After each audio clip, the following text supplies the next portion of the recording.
Hello everyone, and welcome to the final 7th session of the conference. This panel will be talking about global catastrophic environmental risks, systemic collapse from anthropogenic environmental change. Now, let's start with the most important information. That is the hashtag for this conference, which is hashtag CCCR 2020. To find out more about the Centre for the Study of Existential Risk, aka CSER, please visit our website, www.csr.ac.uk. I would like to thank Tom McLean for joining us, who you should be able to see on your screen. He'll be live during the entire conference, including this last session. My name is Luke Kemp. I'm a researcher in foresight at CSER with a background in climate economics, policy, and science. The speakers joining us today are Jason Hickel, Veerabhadran Ramanathan, and Joan Diamond. Now, I'll leave each of you to go and look at their bios if you so will, because I think their credentials speak for themselves, and I want to maximize time for both looking at their wonderful presentations and discussion thereafter. The way we'll be proceeding today is starting off the pre-recorded videos from Jason, followed by Joan, finished with Ram. Without further preamble, we'll go straight to the videos.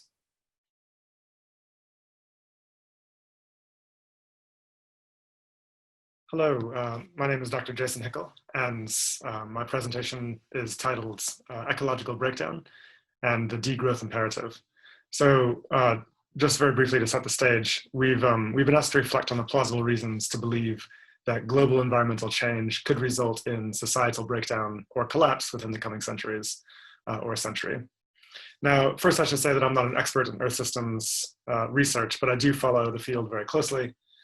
My expertise is in ecological economics. So what I'm going to do in this brief presentation is number one, share some of the key recent findings from Earth systems research related to the crisis of ecological breakdown. And second, argue that this crisis is being caused not by humanity as such, but rather by the growth imperatives of capitalism and by excess resource consumption, specifically by rich nations and rich individuals. And number three, argue that any successful attempts to avert societal collapse will require what in ecological economics we refer to as degrowth strategies. And this can be accomplished while at the same time improving human welfare. So there's in fact no conflict between these two objectives. So first I want to start by drawing our attention to what is known as the planetary boundary framework, which I hope most of you are familiar with. It's probably the most important single development in global ecological science over the past few decades. The framework is designed to illustrate the extent of human-induced ecological pressure. So in terms of geophysical processes like climate change, biosphere integrity, land system change, freshwater use, biogeochemical flows, and so on. And what it reveals is that for 5 of these key processes, we have overshot safe boundaries and have entered a zone of dangerous uncertainty where we're effectively at risk of causing irreversible damage to the Earth system, to the stability of the Earth system. And we can see ecological breakdown playing out on a number of different fronts. Take soils, for instance. 40% of the planet's soils are now seriously degraded, mostly as a result of intensive agricultural farming, industrial agricultural farming, sorry. Earthworm biomass on industrial farms has plunged more than 80%. Compared to non-industrial farms or more organic methods. UN scientists warn that if these trends continue, then we have about 60 years of harvests left in the world's topsoils. So the very soils that have formed the foundations of human civilization for tens of thousands of years are suddenly, in a matter of decades, on the verge of collapse. And something similar is happening in our oceans. 85% of global fish stocks are now recognized as depleted or facing collapse, mostly as a result of industrial trawling. Some key species, such as haddock, for example, have fallen to about 1% of their former volume. And fish catches are beginning to decline around the world for the first time in recorded history.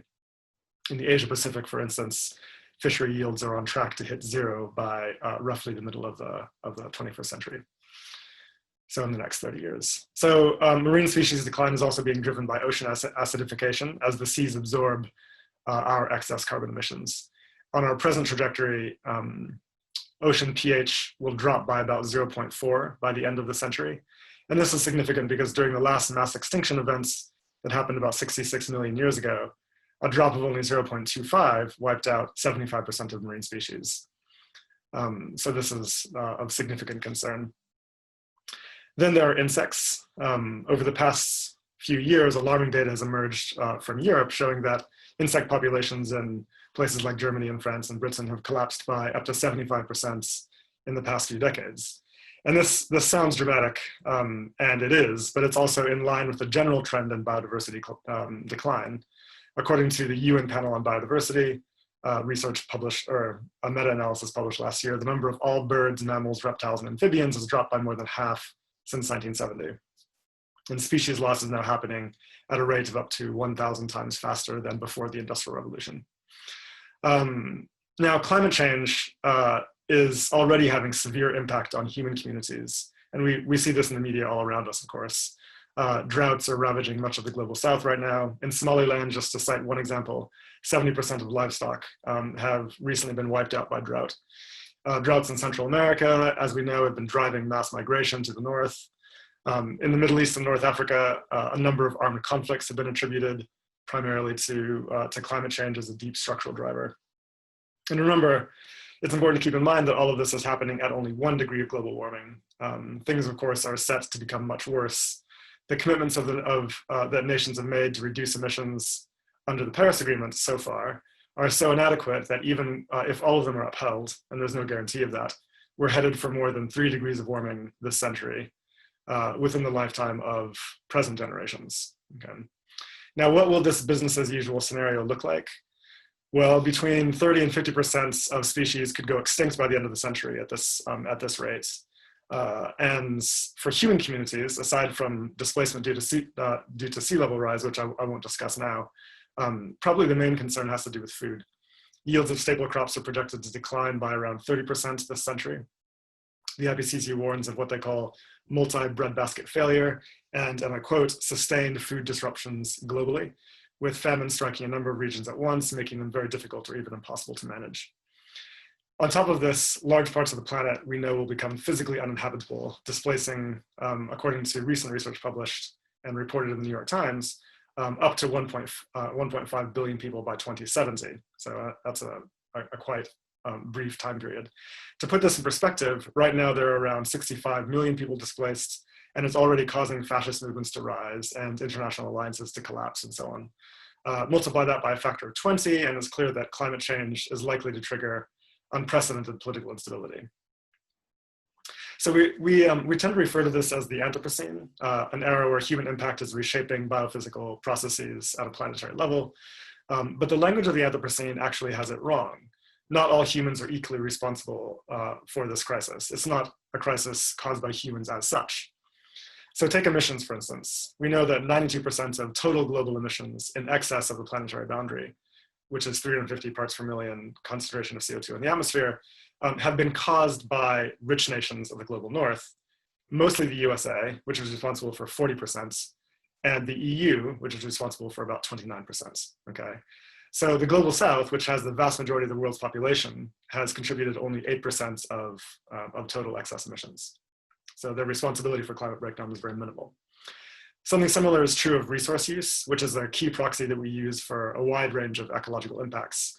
We know that a sustainable level of global resource use is around 50 billion tons per year. We overshot that boundary in 1999, and today we consume around 100 billion tons per year. And nearly all of this overshoot of the safe boundary is due to excess resource consumption in high-income nations. So most of the world consumes well under their fair share of the safe threshold, whereas high-income nations consume on average about 4 times over it. Okay. So crucially, the consequences of climate change and excess resource use both disproportionately affect the global south, the very regions that have done the very least to cause these problems. More than 90% of the costs of climate breakdown are borne by the south, and 98% of climate change related deaths happen among people in the south. Meanwhile, the majority of excess resources used in high income nations, excess resource use over the safe threshold, are appropriated from the south, right? So for instance, deforestation in the Amazon and Indonesia is being driven by demand for things like beef and palm oil in richer nations. So it's important to recognize then that this crisis has clear colonial dimensions to it.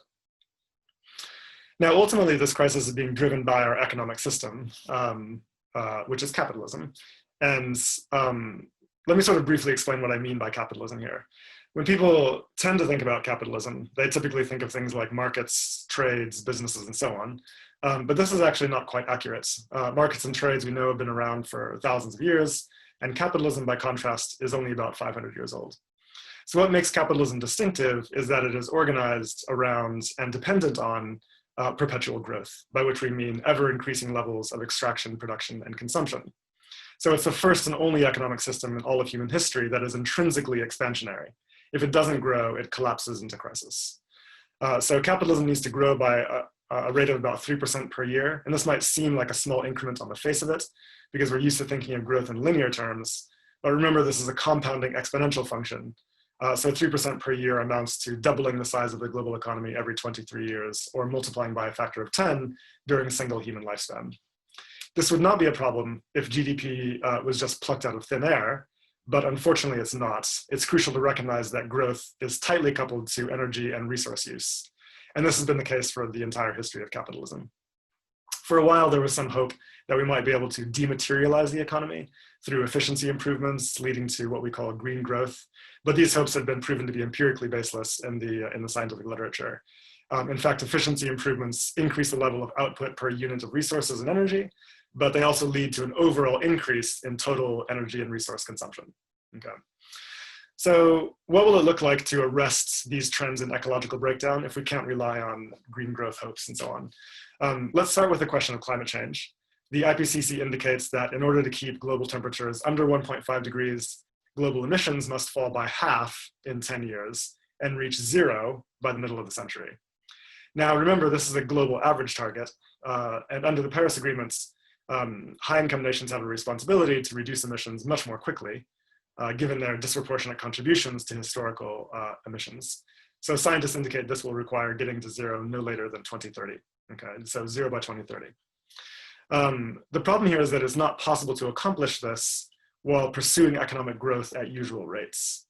Why is this? It's because more growth means more energy demands, and more energy demands makes it all the more difficult and indeed impossible to achieve this goal. IPCC models indicate that the only way to make it happen is for high-income nations to significantly reduce energy demand. And the best way to reduce energy demand is to reduce resource use. It takes an extraordinary amount of energy to extract and produce and transport all the material stuff that we consume every year. So doing less of that means using less energy, and using less energy makes it easier to achieve a rapid transition to renewables, okay? Now, in ecological economics, this is known as degrowth, and there's a significant literature on this now. Degrowth is basically a planned reduction or a planned downscaling of energy and resource use to bring the economy back into balance with the living world, in a safe, just, and equitable way. Now, the good news is that we know that we can accomplish this while at the same time improving human well-being and social indicators. Why is this? It's because past a certain point, which rich nations have long since exceeded, the relationship between GDP and human well-being completely breaks down, right? There's no empirical relationship anymore. This should not be particularly surprising because, after all, GDP was never designed to measure the well-being of humans. It was designed to measure the expansion of capitalism. Actual human well-being depends on access to the resources that humans require to live well, and this doesn't actually need much resources and energy at all. In fact, findings in ecological economics recently demonstrate that high-income nations could provide for everyone's material needs with flourishing lives with about 80% less materials than we presently use. And a global model published this year shows that we could deliver flourishing lives for 10 billion people globally with universal education and healthcare for all, with 40% less energy than we presently use globally. So these findings demonstrate that it's absolutely possible to bring the human economy back into balance with our planet's ecology and reverse ecological breakdown. But it requires fundamentally evolving beyond the growth imperatives of capitalism, shifting from an economy that's based on extraction and expansion to an economy that's based on human needs and reciprocity with the living world. Thank you.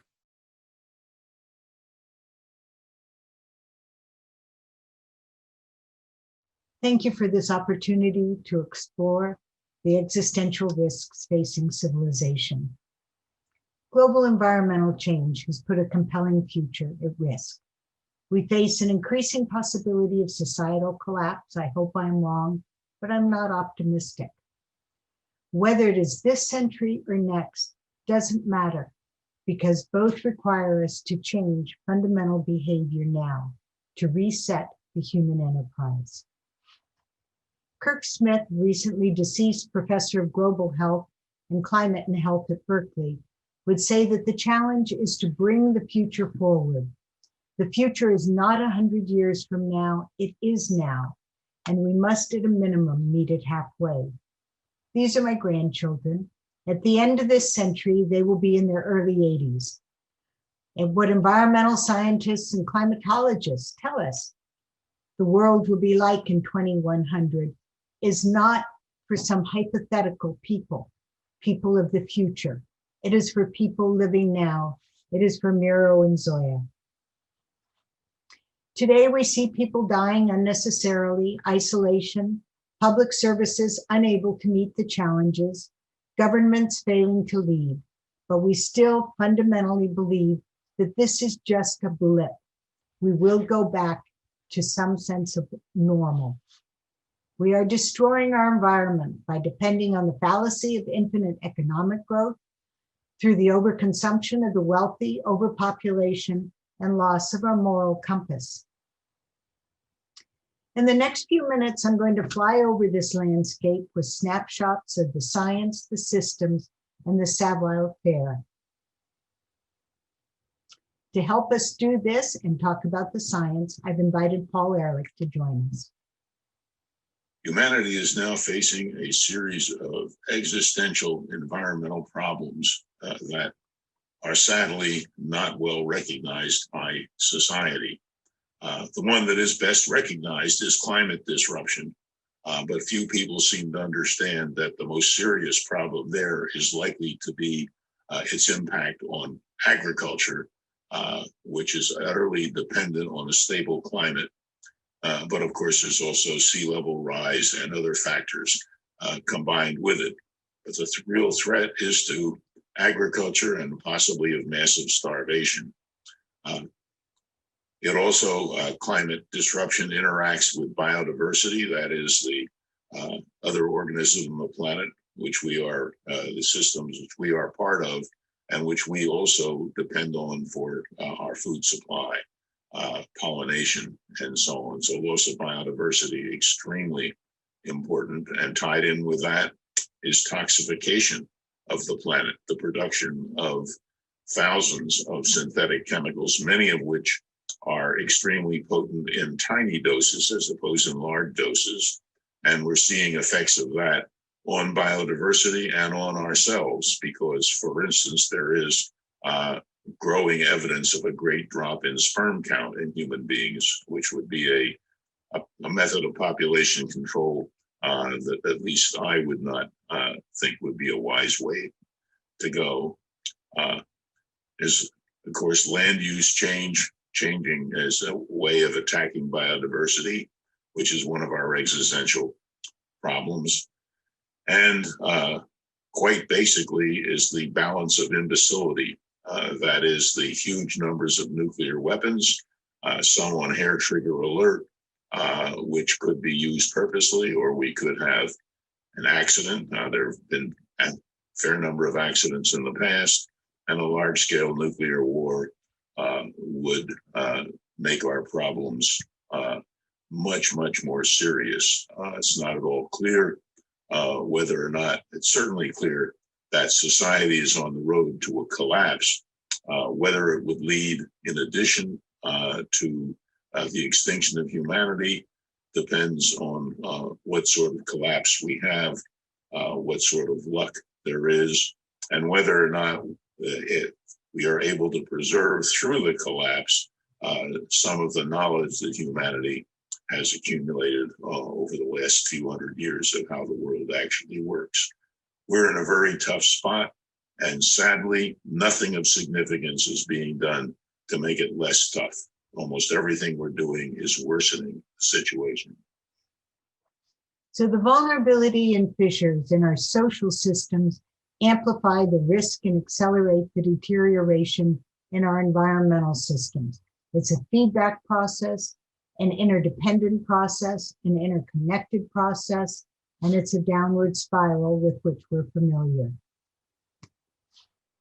The mob has put together this little graphic of the human predicament, as we call it, the systems, the biophysical, as well as the social systems that are contributing to the precarious situation in which we find ourselves.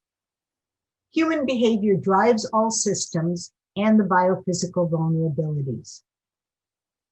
This includes our values, compassion, our moral compass, our humility. We must shift behavioral norms. The savoir-faire must replace self-interest. We must reset the human enterprise. Now, back to Paul for a little insight into his recommendations, which I share, on the research agenda. Facing existential threats, a civilization should be focusing on action, not on research, but we certainly could use more scientific research in areas like how to get humans to behave more sensibly towards those threats. Classic example is work done by Bob Cialdini, in which he showed that how one performed in terms of, say, energy conservation depended very heavily on how one thought one's neighbors were working. So that if you, when your energy bill came, it said most of the people in your city are saving more energy than you, that would change behavior. But if the bill came and said your neighbors are saving more energy than you are, then it would really change behavior. And of course, one thing that we need to do is make people understand science better. And so a major area of research should be in citizen science, getting people out there to actually learn how to scientifically study the environment. And that's been shown to be able to lead to much education. A classic example was the work encouraged years ago by Charles Remington for amateur lepidopterists, those who work with butterflies and moths, to write down and describe their relationships, the caterpillars to which plants they fed on.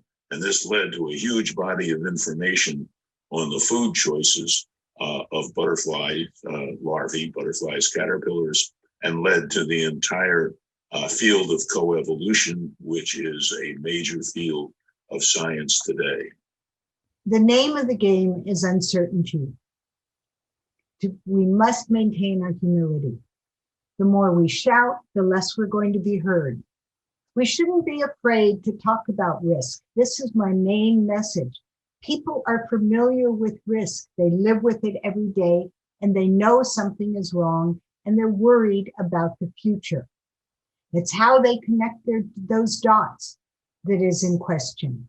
We buy fire insurance. We follow speed limits most of the time. We protect ourselves from low probability, high impact events. We use vaccines. We need to talk about how to lower the existential risks we face, and even in certain cases to adapt. Reducing risk isn't novel.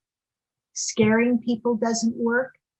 And rigid predictions, this will happen, tends to undermine the process.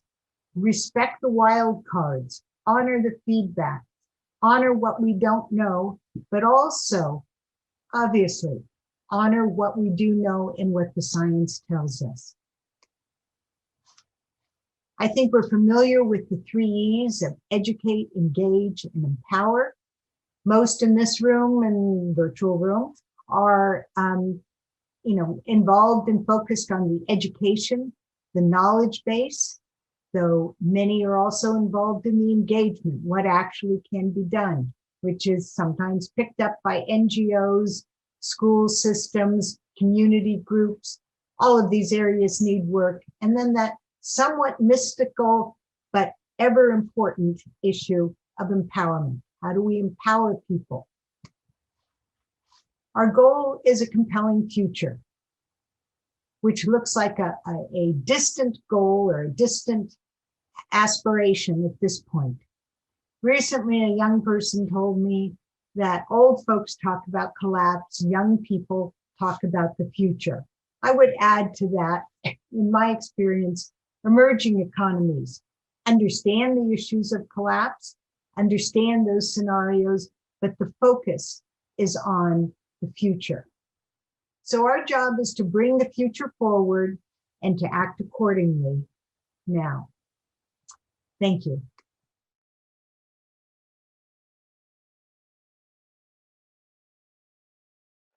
Good afternoon, colleagues. I want to thank the Cambridge Center for inviting me to this important discussion. You couldn't have timed it better. I'm going to focus on climate change, why climate change by itself poses existential threat. In 2017, I organized a meeting at the Pontifical Academy of Sciences. Professor Martin Rees is also a member of this academy, and he was part of this meeting. What we concluded at the end of this meeting is climate change caused by burning of fossil fuels and other human activities poses an existential threat to Homo sapiens and contributes to mass extinction of species. It was just published early this year by Spring Publications. It's an online open source book. So let's talk about why we came to this rather pessimistic and catastrophic conclusion. Just taking the study I published again in the same year, 2017, we sort of projected with unchecked emissions of carbon dioxide and other greenhouse gases, what would the temperature of the planet look like later part of the century? As you know, just like in anything in science, there is no certainty. So it's really a probability distribution. Just if you focus on the dark red curve, it shows we have at least a 50% probability of the warming between 4 to 5 degrees. And with a 5 to 10% probability, it could be anywhere from 6 to 8 degrees. A planet warmer than 6 to 8 degrees we have not seen in the last 20, 30 million years at least. So I want to explore with you, what does that really mean? And we came to the conclusion that would expose the entire planet to existential threats. And it's from the combination of two things we were considering: tipping points in the natural system and tipping points in the social system. Let's start with the natural system. This is again a study we published about 11 years ago. We said as the warming progresses from 2 to 4 to 5 degrees, how one by one various tipping points will come into play. First is the summer sea ice in the Arctic. We already lost 40% of that. And it's absorbing more sunlight because the sea ice has disappeared. The ocean is absorbing about 40% more sunlight, which is equivalent to adding another 250 billion tons of carbon dioxide.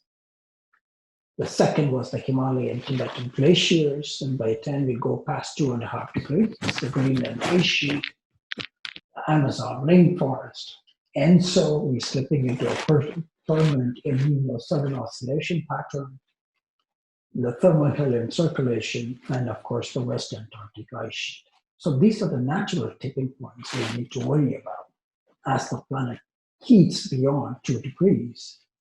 I want to mention another particular one. This equation I wrote that shows how this vapor pressure would increase exponentially with increase in the warming. My various studies have shown that equation holds a death grip in the connection between climate change and extreme weather. For one, that shows the evaporation will increase by somewhere between 5 to 15% for each degree of the warming. And that's one of the main reasons for the explosive fires we are seeing in California, just in our backyard. Just at the moment I'm speaking, about 100 kilometers north of me is a major fire, and about 100,000 people were evacuated yesterday. So the fires are simply, as you warm the planet, the soil, the trees, the leaves, everything is evaporating. So the evaporation is increasing. If it's not balanced by rainfall, then you have the situation. Everything is drying out. All you have to do is light a match and boom. The same equation, mind you, is what connects warming to hurricanes and storms. And the same equation is why the entire planet has gotten more humid and accelerated the warming by a factor of 2. So these are all happening by well understood thermodynamics and dynamics of the system. Now let me move on to the natural tipping points. I see the world as 2 separate worlds, codependent, mind you, but 2 separate worlds. The top 1 billion, all of us are part of the top 1 billion, we seem to have unlimited access to fossil fuels, and we are burning it as if there is no tomorrow. Compare that with 3 billion people around the world, mainly in South Asia, Africa, and not in the whole world because of inequalities, okay? Is that this 3 billion lack access to fossil fuels, even for simple things like cooking and home heating. So they're left to burn whatever they have. So if and when the climate heats up beyond 2-3 degrees with heat waves and others, even if we reduce our fossil fuel to renewables, unless we provide for them, they're going to continue burning. And we estimated if they start burning coal, let's say 2-3 decades from now, their consumption alone would exceed anything we are emitting today. I don't know how many of you know, we emit about 40 billion tons. And the top 1 billion, that's equal to per person. We are putting something like 10,000 pounds or 4,000 kilograms of carbon dioxide into the air every year. So it's really an unsustainable, huge consumption of fossil fuels. The second societal tipping point is, this is one simulation. It's a NOAA Princeton study. Out of 10 models, 1 model simulation, so it's a 5 to 10% probability. What we see vast areas, the entire American Southwest, the entire Mediterranean, the Amazon, South Africa, and Eastern China would be in a multi-decadal mega drought. So our so-called Goldilocks zone would be shrinking. This is for the later part of the century, and the population would be about 10 billion. If anything, we need more land, not less land. So this could give rise to mass migration, mass starvation. And it's not clear if the social systems we have could handle catastrophes of this size. And I'm just showing you a report which was published 2 weeks ago by UN Disaster Agency. They compared these 2 decades, 1980s and 2000 to 2020. In each case, 2 decades. In that period, the planet warmed by 0.5 degree. And the reported disasters from weather-related disasters almost doubled from 4,000 to 7,400. And the total people affected, additional 1 billion, just from 0.5 degree. And of course, the economic loss is also huge, about 1.3 trillion additional damage we incurred. But then you take this, instead of 0.5 degree, it's 4 degrees. It's just unfathomable. So the basic point here I want to make is that all of these are connected. The natural systems, the social systems, and our governments. All of that is going to be pushed to its limits. It's that which made our meeting at the Vatican and also a series of my papers. There is a 5 to 10% probability with unchecked emissions, we will be facing existential threat. If we can't relate to the 5-10% probability, let me give you this example. If I told you that that aircraft has a 5 to 10% probability of crashing, none of us would get on that plane. But we are asking our children and grandchildren and generations unborn to get on that plane. Fortunately, I personally feel it's not too late. First, plenty of scalable solutions are available, and we have a decade to implement these solutions. Why a decade? In a decade from now, the planet will warm by from 1 to 1.5 degrees. And we'll have put another 1 trillion tons of carbon dioxide in the next 10 to 15 years. So we need to stop that. Of course, enormous investments are needed to accelerate this implementation. Are we willing to pay that? That's the question.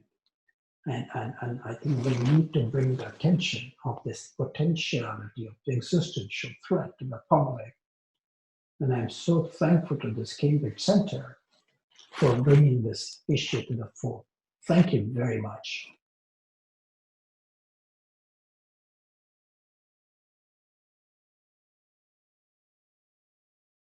Excellent. Thank you everyone for those wonderful presentations. Now, I think those provided both a very useful summary of the global environmental challenges we face, but also perhaps more importantly, the political and economic roots and consequences of these problems, whether it be in inequality, colonization, or even capitalism. Now, luckily, we're running ahead of time. We have just over half an hour for further discussion, which I think we'll need because it looks like we have plenty of both controversy, insight, and hopefully not too depressing discussion to cover. Now, I'm going to take my prerogative as chair and go ahead and ask the first question. So this will be to the entire panel. Often in the field of existential risk, people ask for a single precise way or mechanism by which global climate change or environmental change will kill everyone, or at the very least, most people. Given that we're dealing with very complex interconnected systems, whether it's soil degradation, biodiversity loss, or climate change, how do we understand and study the worst case scenarios?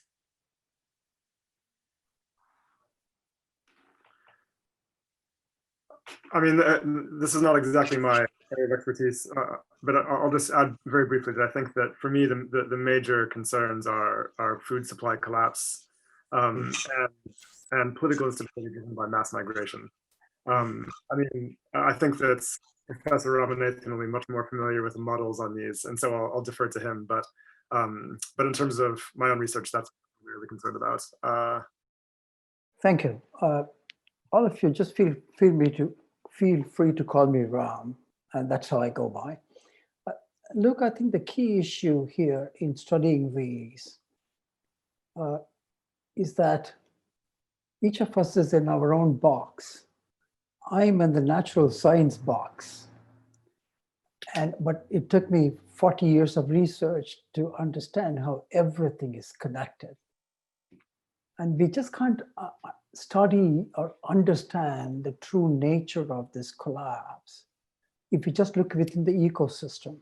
I think I already learned from Jason about the economics. What we need is a new class of models where we bring in the societal behavior, societal response, the economics, things like capitalism driving us one way out of the boundary, and the natural system. And the problem is that if some young person listening to us develops such a model, nobody's going to publish it because the reviewers are all people like me, steeped in our own discipline. They say, oh, this is too shaky, this is too flaky. So there is a barrier to understand and study this problem. And academic institutions have to give more credit to interdisciplinary research, right? So it requires multi-dimensional effort. It is being made, here and there. I know a few groups, including yours at Cambridge, but not at the scale it needs to be done.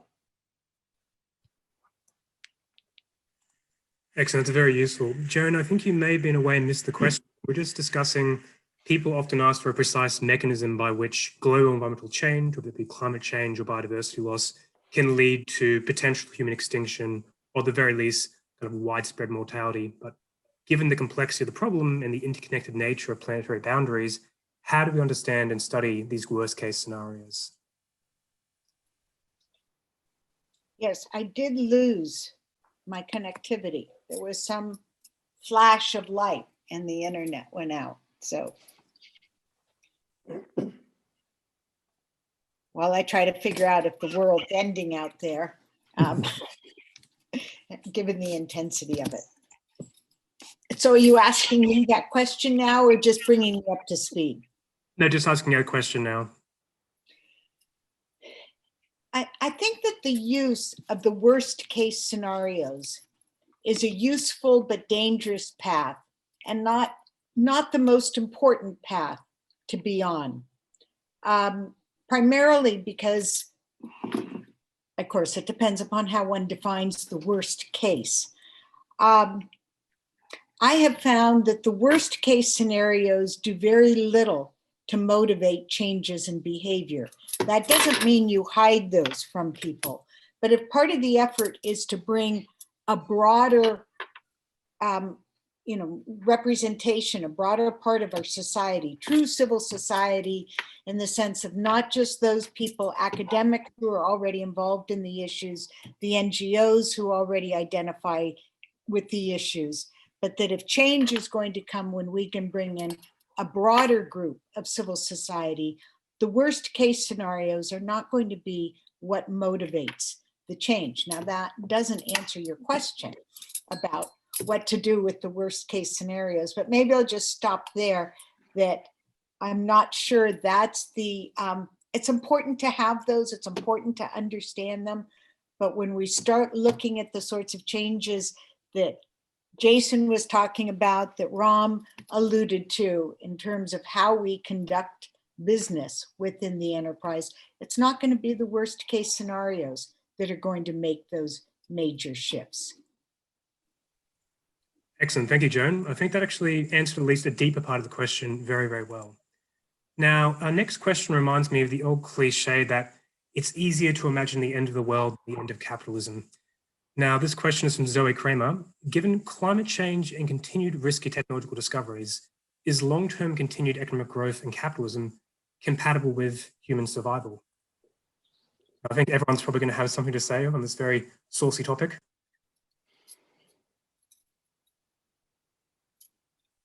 I'm muted. Yes, I think that it is not compatible, in fact. And I wanted to specify something here, actually. When we, typically when we think about economic growth, like actually, our minds immediately get caught within a kind of ideology, right? Like what actually is economic growth? It's effectively a process of surplus value extraction, commodification, specifically of public goods and commons, and labor exploitation. I mean, these are the basic mechanisms that lie behind growth, right? Now, what's interesting is that those processes, which are the fundamental, that's the bread and butter of capital accumulation, primarily for elites' benefits. Those processes get packaged up and sold to us as economic growth. And the reason I call this an ideology is because growth sounds so natural, so good. Who could possibly be against it? All of us, of course, we agree that the economy should grow, right? Human beings grow, plants grow, whatever it might be. It sounds great. And so the first key thing here is is to recognize that we're dealing here with primarily an ideology, right? Like we can do without growth because growth is not the thing we think it is, right? Growth does not mean an improvement in our access to the things that we need to live well or to flourish or to live happy lives, whatever it might be. So what is growth? I mean, it's again, it's fundamentally dependent on an extractive relationship with nature, okay? And that means you have to take more from nature than you give back in return. So, I mean, this immediately requires a kind of an imbalanced relationship with the living world rather than a reciprocal one, okay? That's the one facet. The second facet is that it requires perpetual expansion, which I explained before.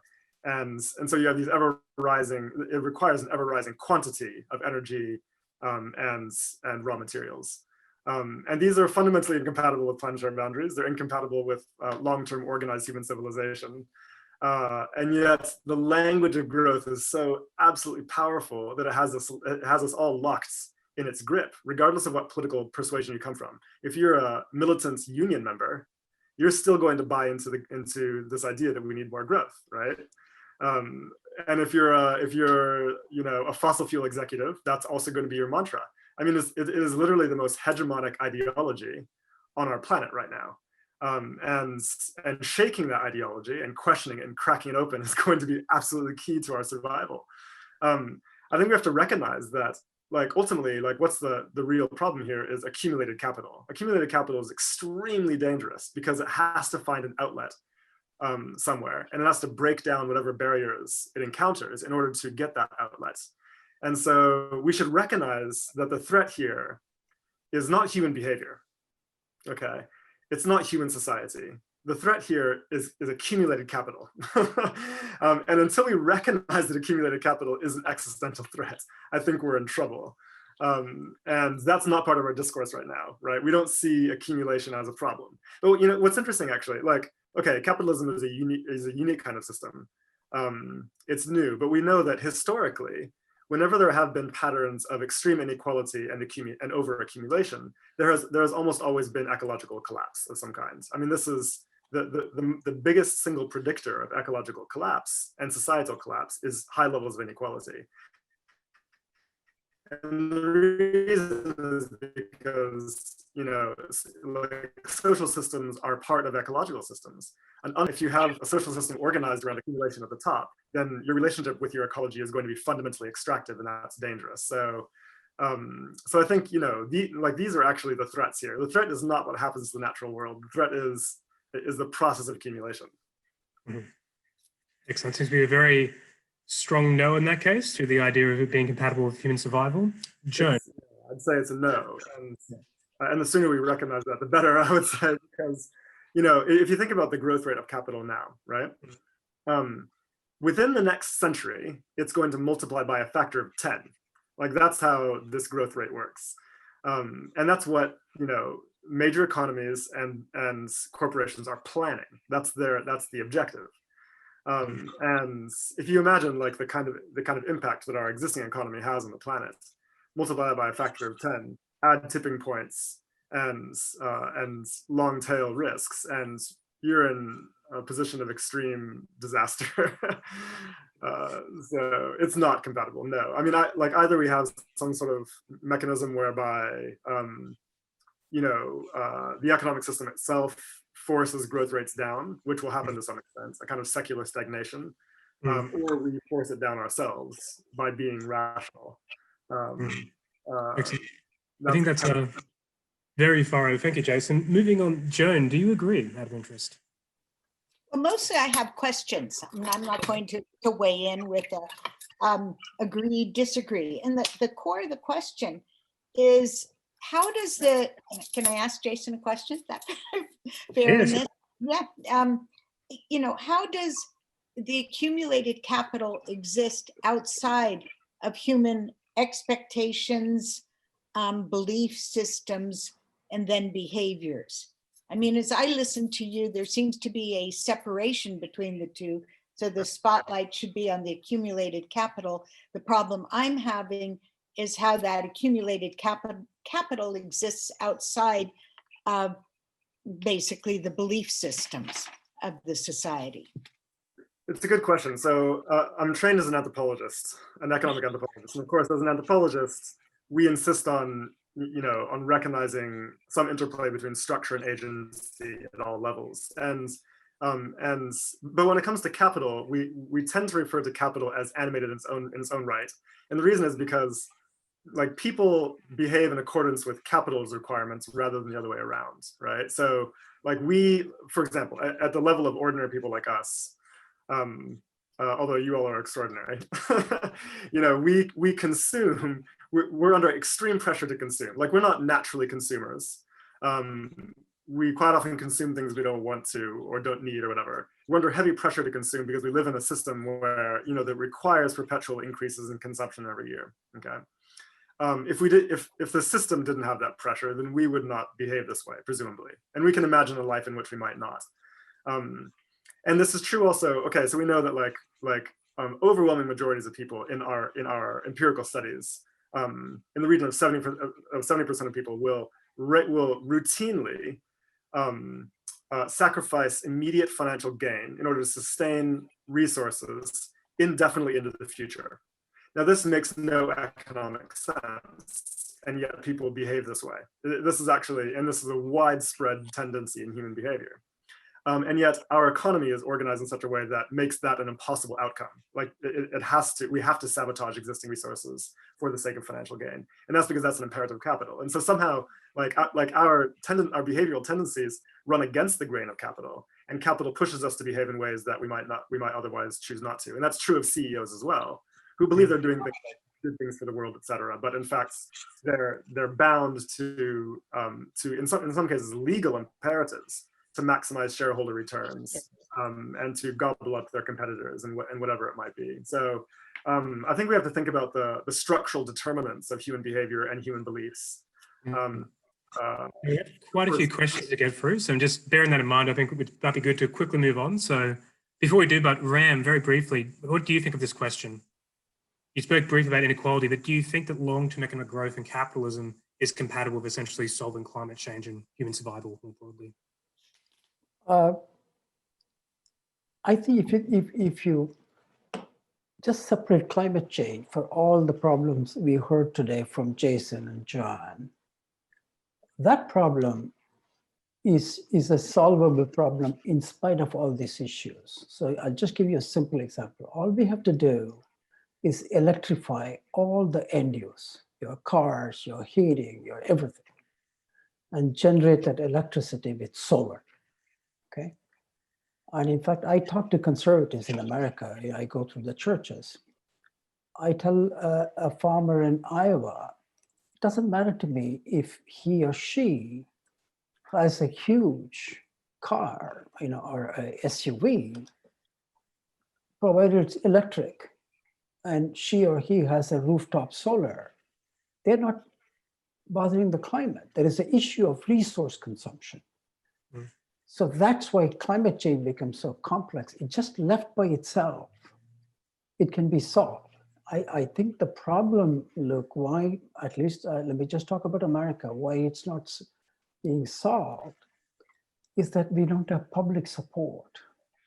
They perceive this, oh, climate change is going to affect the poor people in India and Africa. I'm going to be okay.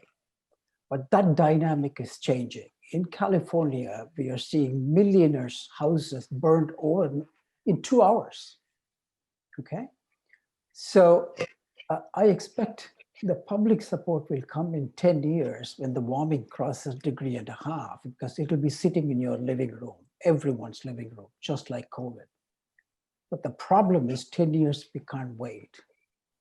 So technologically, money-wise, it's a solvable problem. It's just not the high priority for people. This actually segues quite nicely into our next most upvoted question, which is from an old friend, Nathaniel Cook. How do we as a field exert influence over discussions of degrowth? It seems hard to try to advocate for something that is fundamentally against the interests of the 99% of global power elites.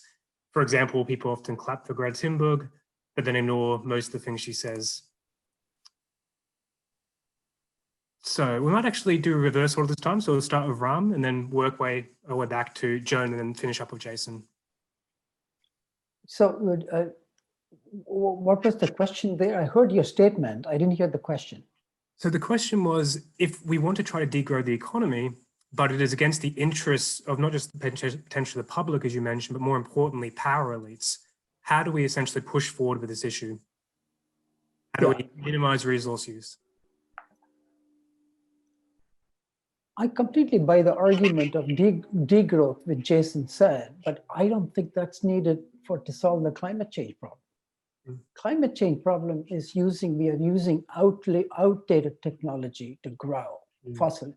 Just like the horse and buggies became outdated, fossil fuels have become outdated. So you use solar, wind, and use that to generate hydrogen. You can have all the growth you want. I'm not supporting growth. I know it's disastrous for reasons Jason said, but I just want to make sure that we don't get the climate change issue confused with this other things. Is it okay if I jump in and respond to that point? Yep, please do. Actually, in fact, the reason that degrowth is such an imperative is precisely because of the climate change issue. And of course, we can decouple, GDP from emissions with renewable energy, but we have a timeline question, right? Yeah. So somehow we have to manage, okay, because there's a coupling between GDP and energy use. And so as GDP grows, energy use also grows. Now, what that means is that it becomes more difficult to cover that demand with renewable alternatives in the short time we have left, right? Yeah. Now, and this is why the IPCC's scenarios, almost all of them, in order to sustain rising levels of energy growth, almost all of them rely on speculative future negative emissions technologies, right? Which scientists reject as a feasible assumption. And so if you look at the IPCC's 2018 report, which is the first time that they have not included those assumptions about future speculative technologies, they accomplish their emissions reductions consistent with 1.5 degrees by cutting global energy use by 40%, right? Global energy, I mean, this is the only way to do it is with the reduction in energy use. And that is in fact incompatible with continued economic growth, because you can't grow the economy without an increase in energy use. Just a 30-second response to you, Jason. That 40% you can get from efficiency, at least in America, enormous amount of waste. This is end use. End use, I see. Yeah. Okay, before we move on, Joan, do you have any thoughts on this? You spoke quite a bit about social change. My thinking is that in terms of degrowth, the barrier is whether it's our lack of imagination or lack of a compelling picture. What does that world look like?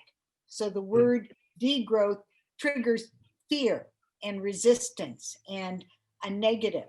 And I think there's an opportunity both to create a vision. This is what the world looks like. This is what the path is that's compelling, and remove this sort of black box, terrifying black box degrowth, pain, suffering from that conversation. We have quite an optimistic question related to this, but I want to leave it to the end so we have a bright note to end on. So next up, I'm going to go over a question from Hayden Belfield, a colleague of mine at the Centre. If collapse occurs, how could climate change, resource use, and ecological degradation affect prospects for recovery? Have these three become bad enough that could severely limit our prospects for recovery? So imagine this kind of vast civilizational collapse across the globe, and we're trying to recover in a world of 6 degrees rather than 1 degree during the Holocene. How does that affect our ability to potentially recover from a global collapse? Let's start with, we'll do the same as last time. So Ram, followed by Joan, and then Jason. Okay, that's a fantastic question. A question I had not thought about. And again, I don't think, so far at least, the collapse is not because sea level has gone to 2 meters, or we have lost all the coral reefs. It's going to be the interaction between the social system and the natural system. At least that's my speculation.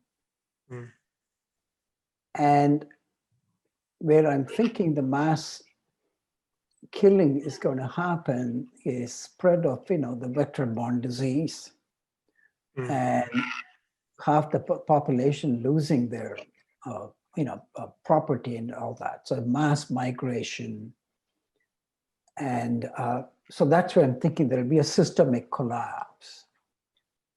If that happens and few of us survive, let's say Jeff Bezos and Elon Musk takes about 1,000 of us into space, and I don't see any reason why we won't be able to come back after a century and try to rebuild. It's not like the nuclear war where everything is going to be annihilated. But I'm just speculating here. I've not thought about that question. Thank you. Joan, you had claps in your title. What do you think of this question? I think that the planet will recover. And by recover, I don't mean that it's going to come back to be just the way it is now. But the planet will come back in some form, and those remaining people will live in the world that the biosphere offers. Now that leaves a whole lot out of the answer to the question, but that's the nut of it. Jason? Yeah, I don't know if I have a good answer to that. I haven't thought about it before. I mean, if you end up with 6 degrees and you're trying to recover in such a scenario, I mean, that's beyond the capacity of my imagination, actually. I think that basically, like, under such a scenario, you have probably very small bands of people that are left, and they rediscover ecological ways of living in a wrecked world. And, you know, a few centuries later, maybe things are a little bit easier. But yeah, no, I mean, it's a horrible thing to imagine. Mm-hmm. Now, our next question is also directly given to Jason. This is from Matthias Maas, also at CSER. He asks, how would you reply to arguments such as that we are living in a unique time of perils, having developed technologies advanced enough to threaten our permanent destruction? So I think they're referring to things like nuclear weapons here, but have not grown wealthy enough to be willing to spend much on safety. Could this imply that accelerating growth drives initial risk but improves our long-term chances of survival? I'm not quite sure I understood the question.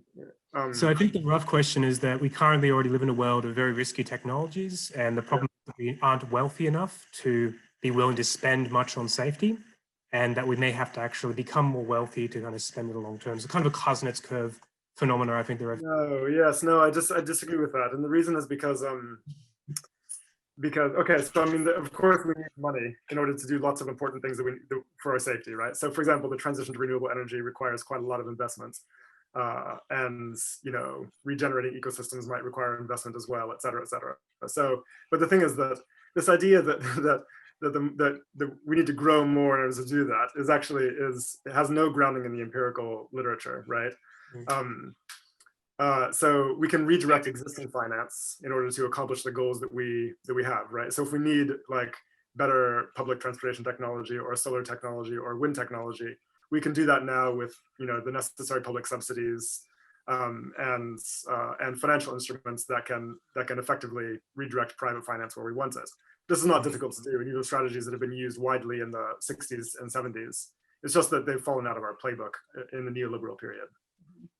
Mm-hmm. Moving on to Joan, and this is actually, we've got a quick specification or clarification from Matthias saying that he's explicitly talking about that we may need to increase growth in the short term, which would increase ecological risk, but it could help to improve our long run chances of kind of addressing technological existential risks like nuclear weapons, AI, etc. So Joan, followed by Ram. Okay, so can you just, what's the question there? I mean. So the question is quite a tricky one. Essentially, it is this idea, and I think it's more of a hypothesis than anything else, that in the short term, we may need to grow so we have more wealth to fix particular issues like nuclear weapons and AI.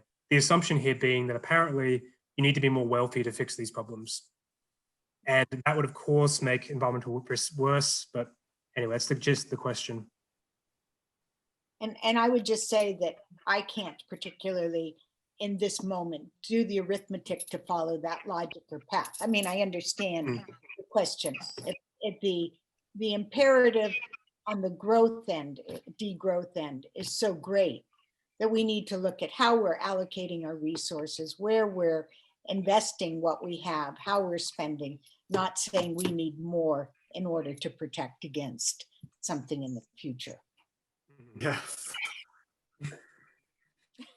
Rem, do you have anything to add to that?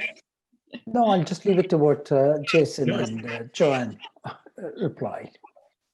I mean, look, it's Yeah. interesting because one of the ways this question comes into play is with the question of poverty. So you get people like Nordhaus, right, Yeah. arguing that we have to grow significantly, we have to expand the economy by a factor of a few times in order to end global poverty. But so this is actually something I researched, and it's bullshit. Is the truth. I mean, we already have, like, even in terms of GDP alone, even if we assume a direct GDP well-being relationship, we know that we have enough GDP to provide what the UN describes as very high levels of human development for every person on the planet, twice over now, right? No growth required. It's simply, I mean, there's no scarcity of GDP.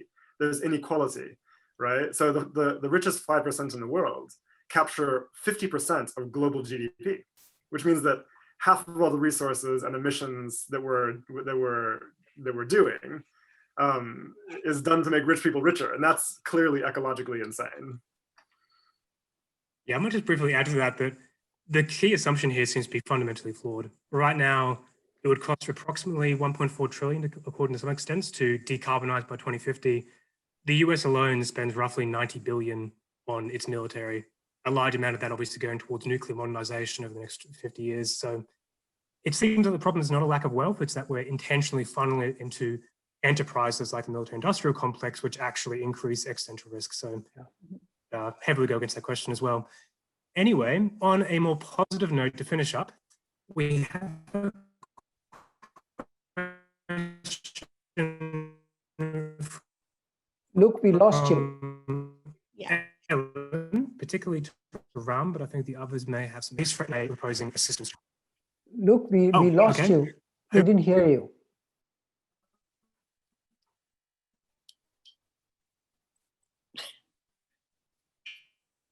Luke, I don't know if you heard us. We couldn't hear you. Your voice got drowned. Sorry, everyone. I dropped out. Sorry, can everyone hear me now? Yeah. Excellent. So we had a question from Ellen Quigley, also at the center. It was particularly to Ram, but I'm sure others will have insights. And it asked the questions of how do we bring new paradigms to our elders in our respective fields? What is the least threatening way of proposing any kind of systems change? I want to tell Ellen, compared to the problem she raised about academics, climate change problem is imminently solvable. That problem, I don't know. There's just inbuilt institutional prejudice. There are few who have, overwhelmed it. So it's a hard problem. And the actions have to come from the top. Some enlightened individuals becoming chancellors and presidents of universities and say, this is the way it's going to be. Interdisciplinary research is going to be given as much recognition as disciplinary research. But look, I want to conclude, since I want to leave with one thought to you for, I see this issue. I'm not bringing my Indian background. I was born in India and immigrated to US when I was 25. This is at its core, it's a moral, ethical problem, climate change. I think Jason already brought out how few of us consume, right? And the second thing is, in any personal relationship, if one person takes and the other person gives, that that relationship is not going to survive. So the moral problem I see is we are taking from Mother Nature, never putting anything back, right? How do we expect that to survive? So I feel, as a natural scientist, I feel awkward and shy even to raise moral issue. I don't even have the dialogue or the proper phrase for it. Who is going to raise this in discussions such as like we are having with academics and NGOs? that has to be part of the equation here to solve this problem. Thank you. Excellent. Thank you, Ren. That was both very pertinent and very somber. You froze again. Joan, do you have any finishing remarks on that question? You froze again, and I couldn't understand. So I'm going to guess the answer is, and I'd just like to thank Ram for his last answer, and I have nothing to add to that. Yes, I also really resonate with what Ram said. And one thing I'd like to point out is like, look, I think at the roots of this crisis, really, like I've said, it's basically, I've said it's basically like it has to do with capital, but I think even deeper than that, it has to do with this kind of Cartesian assumption that we have that humans are somehow separate from and superior to the rest of the living world. And this is a very new way of seeing the world, only about 500 years old. And I think we need to reject it and develop ways of recognizing our interdependence with other living beings, non-human beings, recognizing their sentience and restoring a sense of reciprocity in relationship. Right? I think Ram is right. Excellent. That's a really good, deep and ethical note to finish on. So thank you to our panelists for the wide-ranging and I think both quite intense but insightful discussion. So next up, we now have a break followed by Catherine Rhodes, who is going to give the closing remarks for the conference. Please make sure to click through Hoover, the agenda, to find the next session. Thank you all for your time. Special thanks to our organisers, both Claire and Annie, as well as Colin and our cartoonist, Tom. And thank you all for your time and enjoy the end of the conference. Thank all of you. Thank you very much, Luke, and thank you, Joan and Ram. It's good to meet you both. Same here, same here. Thanks to Luke and his colleagues at Cambridge for organizing this terrific meeting. Thank you.